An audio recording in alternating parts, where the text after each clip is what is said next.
ओम शांति। आज 21 दिसंबर 2023 है। बाबा को हम सदा याद रखें, बाबा को सदा अपने नैनों में समाये रहे। कैसे रख सकते हैं अपने नैनों में समाये, इसकी विधि आज का स्लोगन बता रहे हैं। आइए सुनते हैं आज का स्लोगन। अपने नैनों में बिंदु रूप बाप को समा लो तो और कोई समा नहीं सकता। इन स्थूल नैनों की रोशनी या इन स्थूल आँखों की ज्योति जो होती है वो बहुत छोटी सी बिंदी होती है और उस बिंदु के आधार से ये समस्त संसार दिखाई पड़ती है। ये बिंदु की ही कमाल होती है। वैसे ही बाबा ने हम सबको एक रूहानी दृष्टि, रूहानी चक्षु दी है।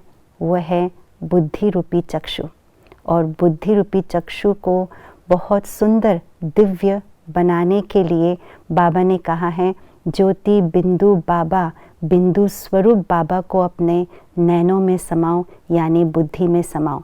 तभी बुद्धि दिव्य बुद्धि बनेगी।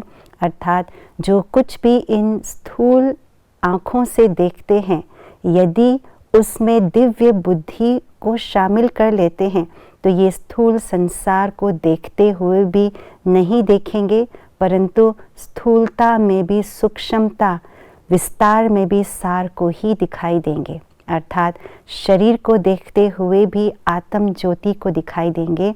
यही है दिव्य बुद्धि, दिव्य चक्षु का कमाल। जब ज्योति बिंदु बाबा हम इस बुद्धि रूपी चक्षु में समा लेते हैं तो इसीलिए बाबा ने कहा है कि अपने नैनों में बाबा बिंदु को समा लो। नैन माना बुद्धि रूपी नैन में सदा ज्योति बिंदु बाबा की ही स्मृति रहे, उनकी ही याद रहे, तो कोई भी नज़र नहीं आएंगे, स्थूलता नज़र नहीं आएंगी, लेकिन सूक्ष्मता, रूहानियत ही नज़र आएंगी।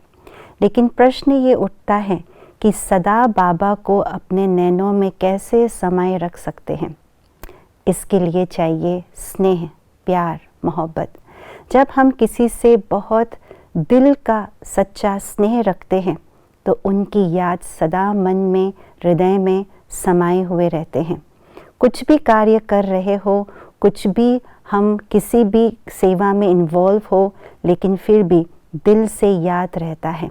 तो जब बाबा को बहुत प्यार से, सच्चे दिल से उनके साथ संबंध जोड़ते हैं, अलग अलग संबंध जोड़ते हैं, तो उन संबंधों का स्नेह, संबंधों का प्यार हमें अंदर ही अंदर अनुभव होने लगता है। और उस प्यार के कारण से बाबा सदा आँखों में, यानी बुद्धि रूपी चक्षु में समाये हुए रहती हैं। इसलिए कोई भी और बुद्धि को भटकाने लिए आ नहीं सकते, कोई भी इस बुद्धि रूपी चक्षु में समा नहीं सकते हैं।